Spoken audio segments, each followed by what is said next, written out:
喺過去嘅25年咧 ，Hugh Jackman 喺5部 X-Men 同埋3部嘅個人電影裏面扮演咗狼人呢一位經典嘅 Marvel 角色。本來以為咧喺2017年嘅 Logan 之後咧，我哋要永遠同呢一位角色告別啦。但係竟然奇蹟地喺舊年 Deadpool 第3集嘅電影裏面 ，Hugh Jackman 再次回歸，唔單止回歸加入 MCU 啊，今次咧佢仲終於着上咗粉絲們等咗20幾年嘅狼人漫畫經典黃藍戰衣。Hot Toys 嘅第一隻1:6狼人 figure 咧係2009年嘅 MMS 103，出自狼人第一部個人電影，亦即係咧有合成受 Deadpool 嘅嗰一套。呢隻 figure 嘅服裝咧係一個皮褸牛仔褲造型，身上面會有頸鏈皮帶嘅配件。佢嘅外套咧可以除落嚟，雙手咧用咗外露關節嘅手臂。從預訂圖咧已經可以睇得出咧，除咗外套之後，頭身比例咧都頗為離譜嘅，手臂咧都冇俾到足夠嘅肌肉感。不過咧呢一個咧已經係好多年前嘅陳年舊物啦。跟住嘅係2012年嘅 MMS 187 X-Men 第3集電影裏面嘅狼人。呢度咧佢就有一個表情兇狠嘅新頭雕，身上面咧着住全套皮嘅 X-Men 戰衣，頭身比例咧望落去改善咗唔少。比較特別嘅係咧呢一隻咧會有 Sentinel 造型嘅地台。跟住就有2013年嘅 MMS 220，出自狼人去日本嘅嗰套個人電影嘅，同樣有一個新頭雕，配件咧當然就有武士刀啦，同埋仲有咧骨爪、金屬爪兩種可以替換。服裝方面咧就有黑西裝同埋白背心兩個造型可以玩。跟住係2014年嘅 MMS 264 Days of Future Past 嘅狼人，亦都有一個新頭雕。我認為呢一個頭雕咧係唔差嘅，亦都睇得出咧呢個時候 Hot Toys 做呢一種比較多細節戰衣嘅技術咧已經有飛躍嘅進步啦。可惜嘅就係咧呢一款咧係手型戰士，冇咩配件可以玩。從以上嘅作品可以睇到咧，每一次推出狼人嘅 figure 咧都會有新頭雕，可見咧 Hot Toys 對呢一位角色咧都幾用心嘅。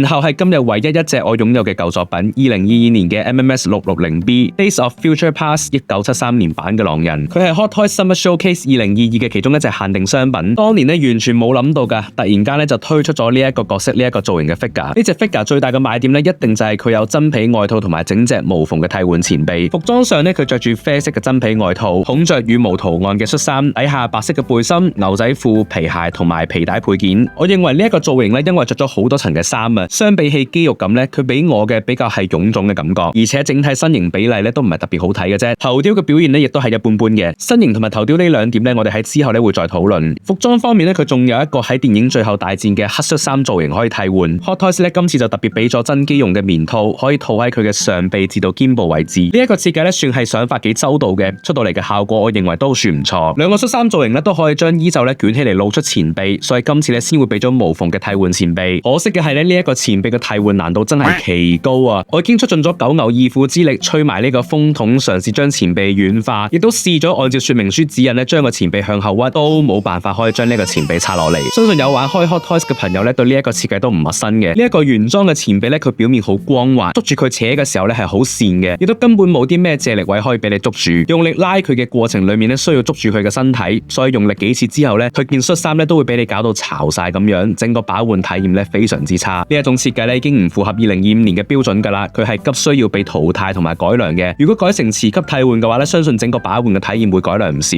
整隻 figure 我最中意嘅部分咧就係豪華版有嘅草地地台，完全咁樣還原咗電影最後嘅場景。另外咧特別版先至有嘅 Sentinel 前臂配件咧都做得非常精緻，我都好中意嘅。呢隻 Hot Toys 嘅預定價錢係港幣2130，作為當年暑假嘅其中一隻重點商品，我認為佢嘅身形比例、頭雕設計表現都非常平庸，所以我哋頻道俾佢嘅評級係我哋頻道4個評級裏面排行第3嘅遺憾之作。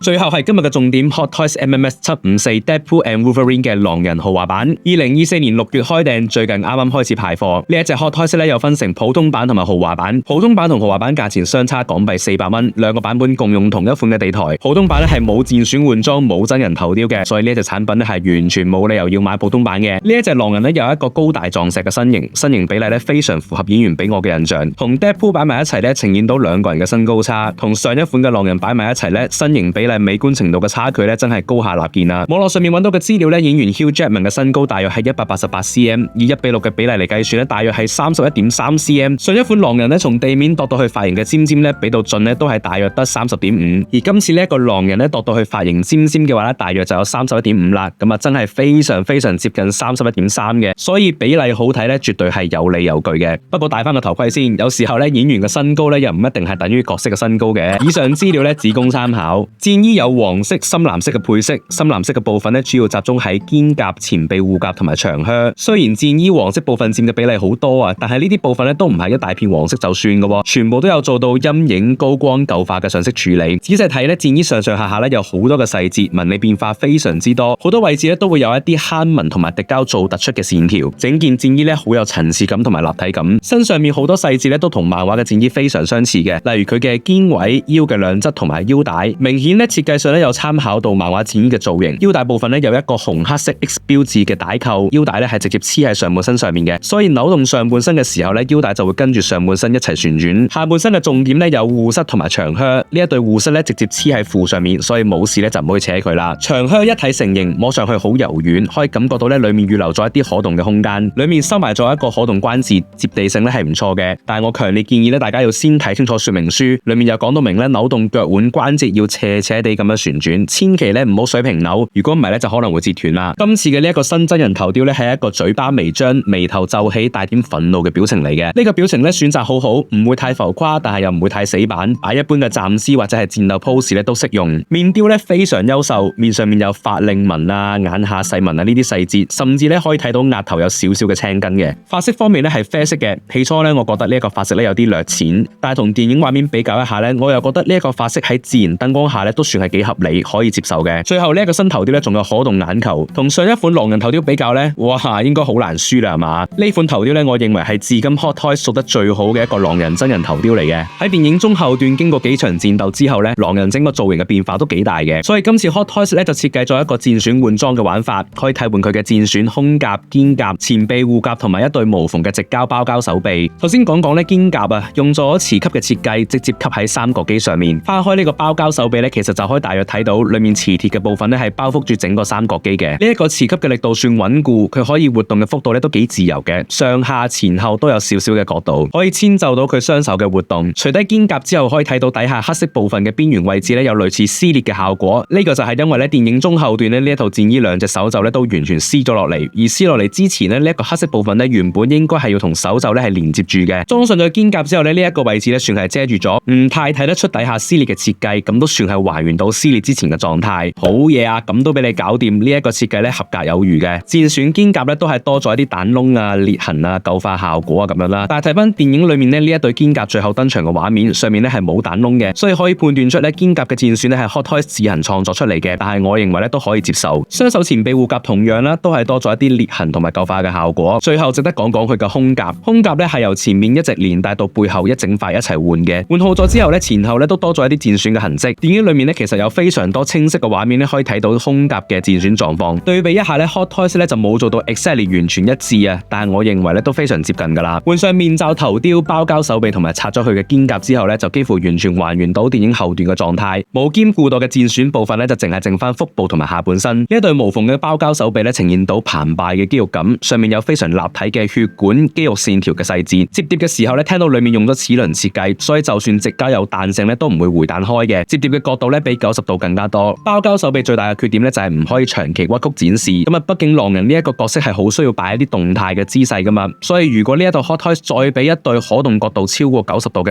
外露關節手臂做長期展示用咧，咁呢一個作品咧就真係無敵啦。不過依家呢個狀況咧，我已經收貨有特噶啦，最緊要咧就係唔好俾一對嗰啲關節有外露啦，然後可動角度有細嘅嗰啲手臂咧，咁就得啦。呢對包膠手臂咧仲有兩個小缺點嘅，第一就係咧佢隱約可以睇到一條分母線，不過我認為咧呢條線咧已經算係唔太明顯噶啦，所以可以接受嘅。另一點咧就係穿戴前臂護甲幾次磨損之後咧，手腕部分嘅塗裝咧會有少少嘅脫落，但係因為呢個部分咧 suppose 要被呢個護甲遮住噶嘛，所以問題都唔大嘅。面罩頭雕有3款嘴型可以替換，分別係嘴巴微張、咬牙切齒同埋一個擘開口嘅嘴型。頭雕上面兩大片嘅部分咧比較軟，係有少少彈性嘅。呢個面雕咧我唯一覺得咧就係雙眼做咗一個咪咪眼咁樣嘅感覺。如果呢一度咧個眼睛部分可以替換，有一大一細兩種大小可以用嘅話咧，咁呢一個面罩頭雕亦都完美噶啦。最後咧金屬爪咧只有俾到一對，喺3對手型之間通用，玩嘅時候咧就要自行替換嘅。呢隻 Hot Toys 嘅普通版預定價錢係港幣1730，豪華版價錢2130。呢一隻作品嘅完成度非常之高，真人頭咧有可動眼球，面雕精彩，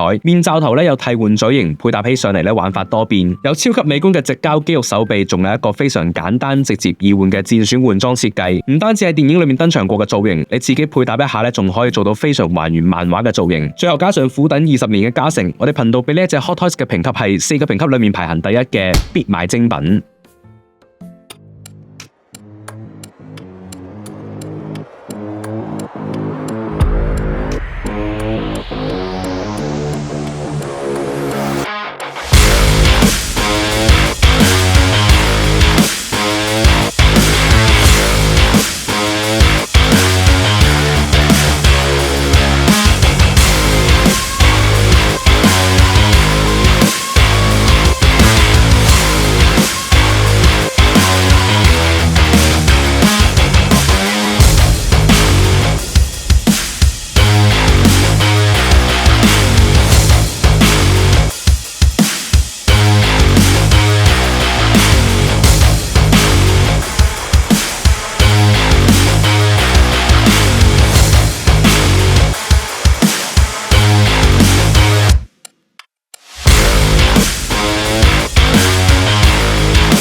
呢套電影裏面咧，仲有2隻狼人嘅作品咧，仲未出貨嘅，分別係 MMS 756 TBA 外套版同埋 MMS 819 AE 天啟世紀狼人。因為2隻咧，我都認為係今日呢一隻嘅小改版，而且佢哋2個咧喺電影裏面嘅戲份都唔係話特別重，所以咧2隻我都冇訂嘅。老實講，其實 MMS 756咧係幾吸引嘅，不過咧都係忍住咗手。之前咧 Hot Toys 有公布咗 The Resistance 嘅預告圖，裏面嘅 X23 同埋 Blade 咧都已經開訂咗噶啦，仲爭 Gambit 同埋 Elektra 咧仲未開訂。嗱 Gambit 咧我就唔驚嘅。因為之後嘅復仇者咧，佢仲有戲份，但係 Elektra 咧睇嚟咧就凍過水啦。好啦，今日呢條片咧就嚟到呢度啦。如果中意今日呢條片嘅朋友咧，就希望大家可以留一個超級感謝支持我哋頻道嘅發展，記得一定要讚好同埋訂閱我個頻道，撳埋個鐘仔 follow 埋我嘅 Instagram。喺我嘅 Instagram 上面咧會有更加多唔同形式嘅玩具開箱同埋玩具情報嘅。咁我哋下次再見啦，拜拜。